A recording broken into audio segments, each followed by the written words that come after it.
Assalamualaikum warahmatullahi wabarakatuh. Jumpa kembali dengan saya di channel Arlin Wanita, channel yang ngajakin kamu jalan-jalan. Oke, karena aku masih berada di Tanah Suci Mekah, aku ingin share tentang mikot yang ada di dekat Taif yang disebut dengan mikot Qarn al-Manazil. Mikot adalah tempat atau batas di mana jamaah harus memakai pakaian ihram, 2 lembar kain putih tanpa jahitan bagi laki-laki untuk melakukan ritual haji tahunan atau umroh.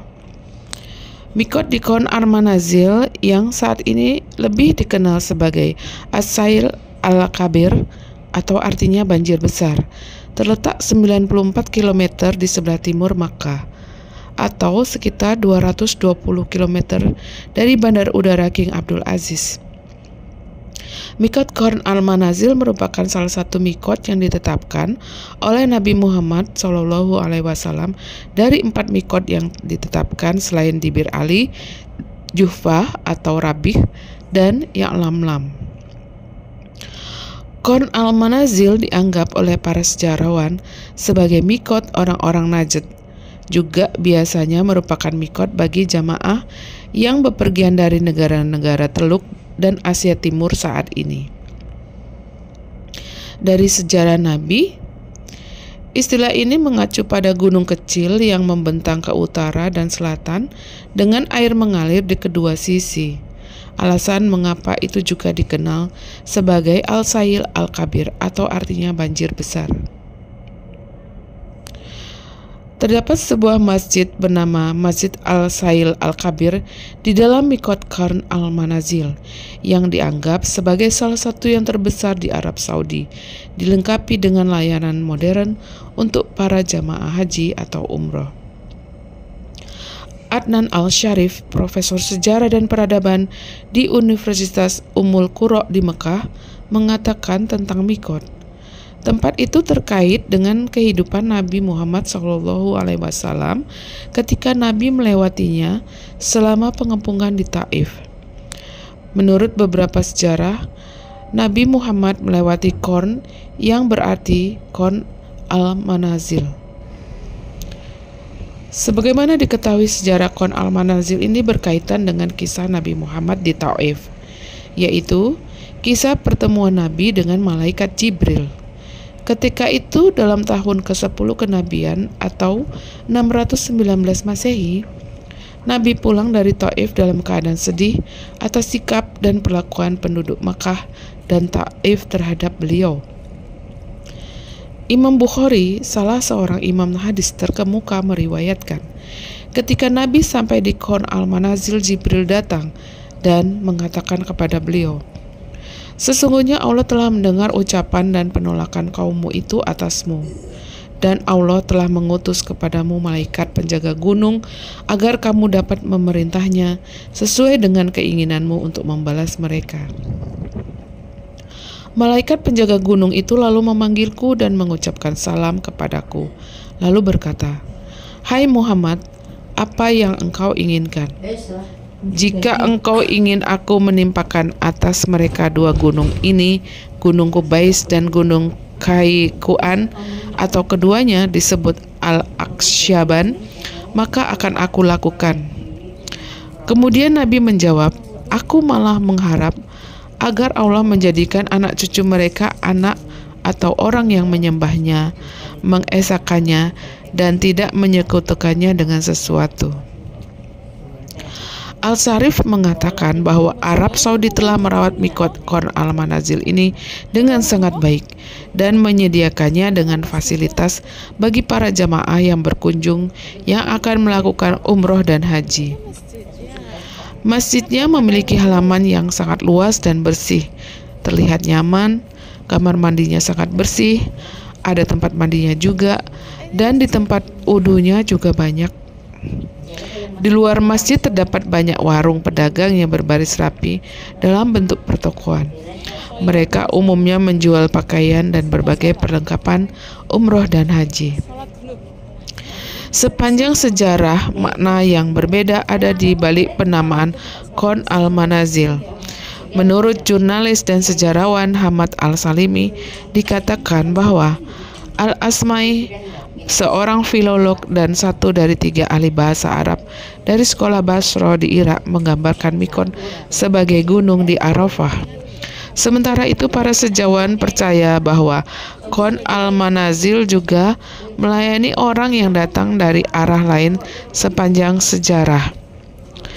Al-Ghuri, Sultan ke-45 dari dinasti Mamluk, mengatakan bahwa Kon Al-Manazil adalah mikot bagi orang Yaman dan Taif. Sedangkan Qadi Ayyad, seorang sarjana hukum Maliki terkenal di zaman keemasan Islam, mengatakan bahwa Kon Al-Manazil adalah Kon Al-Tolib yang berfungsi sebagai mikot bagi rakyat Najd. Selanjutnya tentang mikot. Sebelum melaksanakan ibadah haji dan umroh, jamaah harus memperhatikan beberapa hal yang wajib yang harus dilaksanakan. Yang paling utama dalam mengawali ibadah haji dan umroh adalah mikot. Mikot berasal dari bahasa Arab yang memiliki arti tempat yang ditetapkan. Secara istilah, mikot diartikan sebagai batas waktu dan tempat dimulainya ibadah haji dan umroh. Dari buku peta perjalanan haji dan umroh karya Gus Arifin, mikot sendiri merupakan garis batas antara boleh atau tidak, atau perintah mulai atau berhenti, seperti membaca niat dan maksud melintasi batas antara tanah suci dan tanah biasa. Mikot sendiri terbagi atas 2 macam, yakni mikot zamani dan mikot makani.